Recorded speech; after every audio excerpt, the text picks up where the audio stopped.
I kind of know I am the asshole, but I need to know how bad it was. My brother is 29 and has been with Leah for about 2 years. We all like her, she is super nice. I am getting married next April and sent an invite to my brother's apartment. We decided to send invites to households and not individuals. For example, our aunt received an invite for her family and not for each individual. Last Thursday, we met at my parents' place. It was just the core family because of some tax reasons, lol. While there, I asked my brother about Leah's dietary restrictions. I know that she is a vegetarian for health reasons and that she cannot have certain raw vegetables. He said that she wasn't going to come and that he was taking his girl best friend, Amanda, instead. Now, their relationship is weird AF. Amanda has always been stringing my brother along, in my opinion. He always denies having feelings for her, but let's be real here. Amanda would date other guys, blow off my brother, then when things were on the decline with her partners, she would be attached to him again. Her last boyfriend broke up with her right around the time my brother, his then ex-girlfriend, Amanda, and her ex were supposed to travel to Spain. What did my idiot brother do? Go with Amanda alone because Amanda was uncomfortable with his ex-girlfriend. Obviously, he acted blindsided when his girlfriend broke up with him. I didn't even say anything anymore because it's all so weird. So, when he said that, I asked if Leah already had other plans. But my brother said that Amanda had asked if she could come because it would be an opportunity to finally see the old gang. We were in the same friend group in high school. I told him that I would have invited Amanda if I wanted her there. Amanda is mean and cold. She always makes disparaging comments about other girls. At every event, around 1 hour in, she will, make some sort of scene that either has her running away crying or sitting mad at a table telling everyone to leave her alone and then making a cryptic comment about something hurting her. I told my brother I was revoking his +1 and Amanda was not coming to our wedding. He accused me of being misogynistic and bigoted because I don't understand opposite-sex friendships. Which is BS. My husband has a female childhood friend who is his best woman. I love her too and she has been amazing. And she respects fucking boundaries. She always includes me and made a huge effort when I started dating my fiancé to integrate me into the friend group. Anyway, I said my decision was final. He could take it or leave it, but I would be inviting Leah myself because I like her. He screamed at me and told me to keep out of his business. I said to get rid of his weird fucking feelings for Amanda. He is mad at me. My dad said is none of our deal. My mom is furious with my brother. So Ida? Edit, to answer some questions the invite was addressed to the Smiths. Funnily enough, Leah had the same last name as us. Granted, we have one of the most common last names. Yes, they live together. The tax thing is nothing huge. My parents have a small business but are really bad at keeping track of all their receipts. So every month we go and help them. We digitalize the receipts and put them in a bookkeeping software for the accountant and, if he has any sense, he will go no contact with you. Oop, yeah I wouldn't mind lol but the way you handled it makes you the not inviting your brother would have been fine. Giving him an invite, trying to dominate him and decide his relationships for him, and then uninviting his +1 because you want to decide who his partner is, that's overstepping. Oop, my dad is not mad at me, dude lol. He thinks it's unnecessary drama. He doesn't like Amanda either so he is just keeping out commenter. NTA your brother is though. He needs a huge reel. Itty check this chick Amanda sounds super problematic and toxic and sinks it is your wedding you are absolutely within your rights to decide who gets to be there and who doesn't. Hope your brother will realize how manipulative Amanda is and cut her from his life before she manages to destroy even more for him. Amanda, all of that is none of Op's business. She gave him A+, and revoked it. She is an for intruding into his relationship ties will break up her family. Let's see if her brother and dad will be the only ones not coming. Commenter, it's confusing then why he and Amanda aren't together. They seem to be into each other. Or does he really like Amanda but she uses him as a placeholder and doesn't reciprocate his feelings? If that's the case, he needs to put distance there so he can move forward or you're right, he will be alone until Amanda gets married to someone else. Update 1. Regarding the invitation, I now realize I shouldn't have phrased it as inviting a single person. I thought inviting households would be cute and less pressure for guests. Lesson learned, LOL. Here's an update I'd like to share with you. After the confrontation, I didn't hear from Leah or my brother for about 2 days. During that time, Amanda reached out to me upset about my Reddit post. She called me an asshole and insisted that Leah is not the only special woman in my brother's life. She argued neither Leah nor I have the right to be selfish with my brother's time, asserting she existed before Leah or any of his girlfriends and would outlast them all. She ended with a presumptuous statement that she would surely see me at my wedding. I was fuming. I chose not to engage with her other remarks but instead sent her a clear message. Hello Amanda. You are not invited to my wedding. If you want to see the old gang, please organize a coffee date when they're all in town. Should you appear at the wedding, you will be escorted out, peacefully by staff or with police involvement. Please refrain from contacting me or my husband.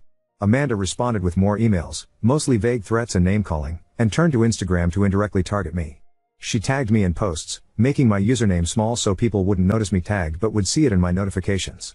She also used an Ask Me Anything sticker on her Instagram story, where I'm pretty sure she asked herself leading questions. Highlights included questions like, "What's the perfect outfit for a wedding?" with a photo of herself in a dress captioned, "This. But sadly I'll never get to use it, and what is your pet peeve?" Followed by a rant about nosy people who think they have the right to control others. She flooded her story with sad quotes about no longer having a girl's girl. She tagged me in every single one. Of course, I screenshotted them all, lol.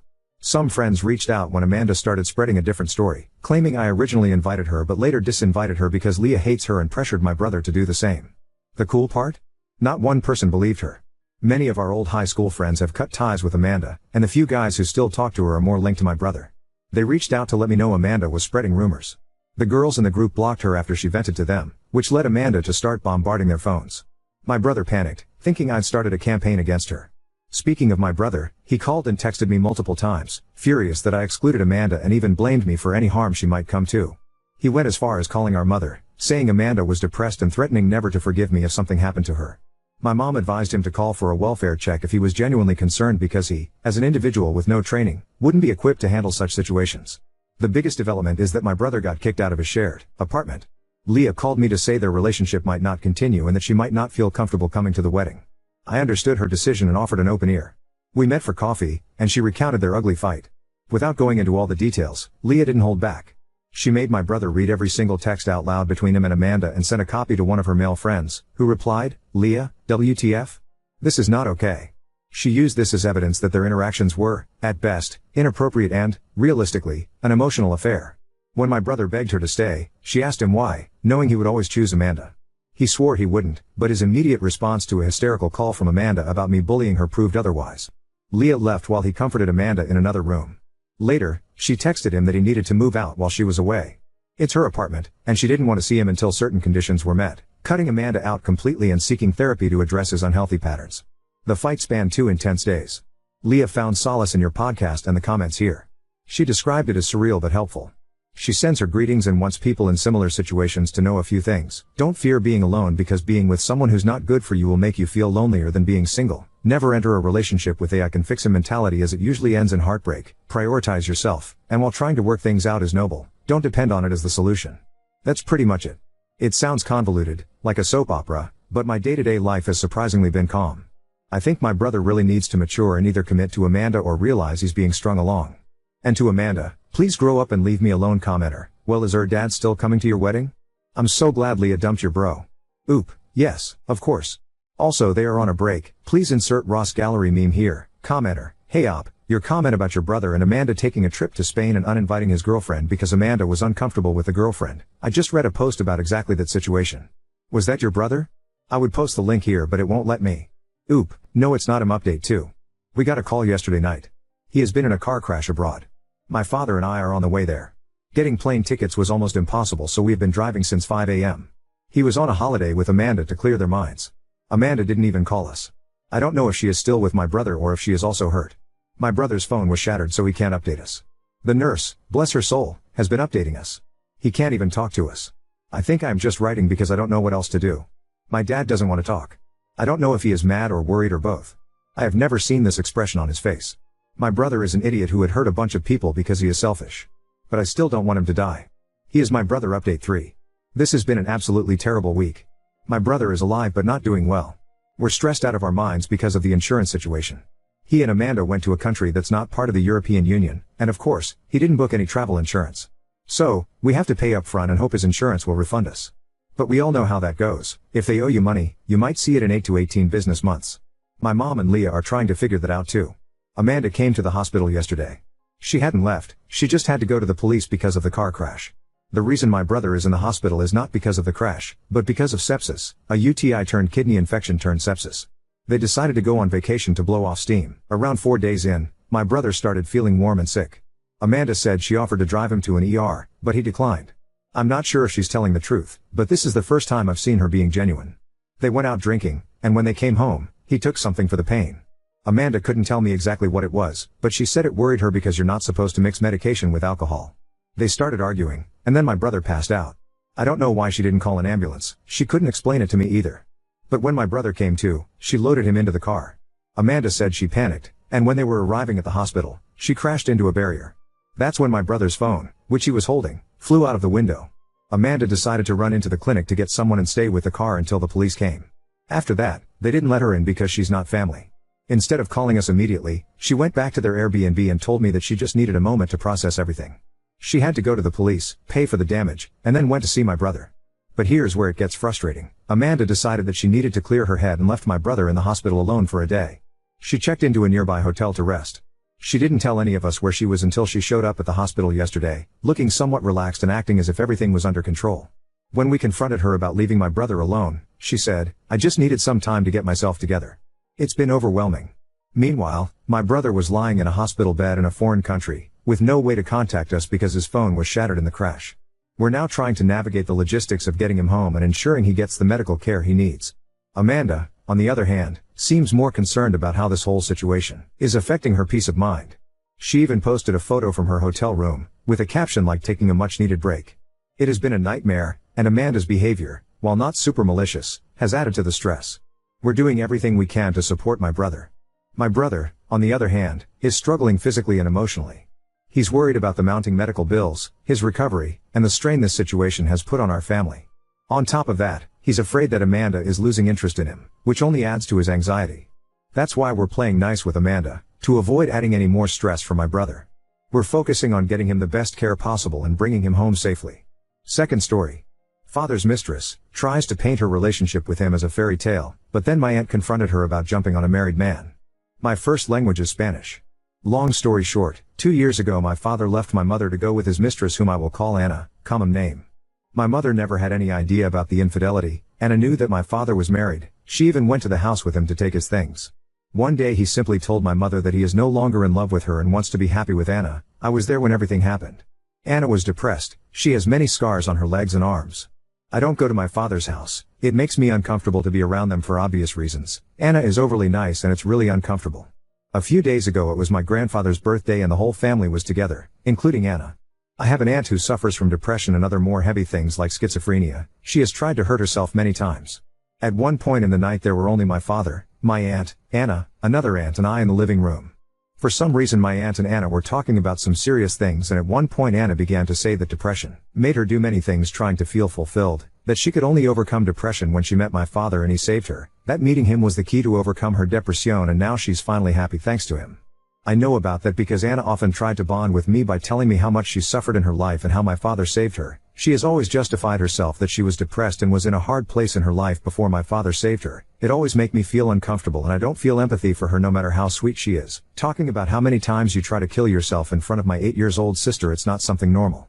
Anna has always tried to paint her relationship with my father as a fairy tale that began in a different way, but that she doesn't regret anything because her world is perfect now.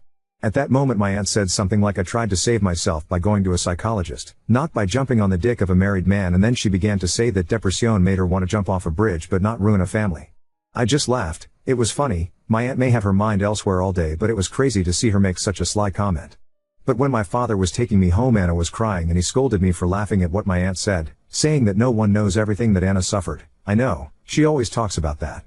I didn't apologize, but now I think, was I really wrong to laugh? From my point of view, my aunt was right. Update 2. Hello, some things happened over the weekend. My aunt came home, I live with my mother, and told my mom what happened. My sister is an 8-year-old girl and she really hates Anna. Anna wants to try to get along with my sister and told her about the time she wanted to commit suicide and how my dad saved her. After that my sister came home asking my mother if she had ever thought about committing suicide. That's not a question an 8-year-old girl should ask, and my sister even asked me questions about suicide after that. I don't really know what else exactly Anna said to her, but it definitely affected her as a little girl. It's not even something you should talk about with a girl of that age. My mother was furious, and since that day she forbids my father to have my younger sister near Anna as she considers her a dangerous and unstable person around children. Since that day things have been really tense between my father and my mother. My little sister doesn't want to visit our father, so she is fine with this. My aunt told my mother that Anna talked about it again, but this time in front of me. Apparently my father and Anna were totally forbidden to talk about these things in front of me too. I'm not a little kid, but apparently that was the arrangement my mother made with my father when she set boundaries for them. My aunt told her what happened that day, and I confessed to my mother that Anna and my father talk a lot about those suicide attempts in front of me, which is something I should have talked about before, but at that moment I didn't want problems and decided to just ignore them. I told my mom that for that reason I am not going to my father's house anymore, and my mother got very upset with him. The next day she went to talk to my father. I don't know what they talked about, she just came back saying that Anna can't get close to us anymore. She told me that she can't forbid me from being near my father and that's my decision, but Anna is extremely forbidden to set foot in the same place where I and my sister are. My paternal grandparents agreed and my aunts too. They knew about the situation with my younger sister. I haven't spoken to my father, but my cousin told me that my father argued with my grandfather. He often says that Anna is a good person and we don't understand the pain she suffered, so I guess he's upset with all of us now for our great lack of empathy, as he always says.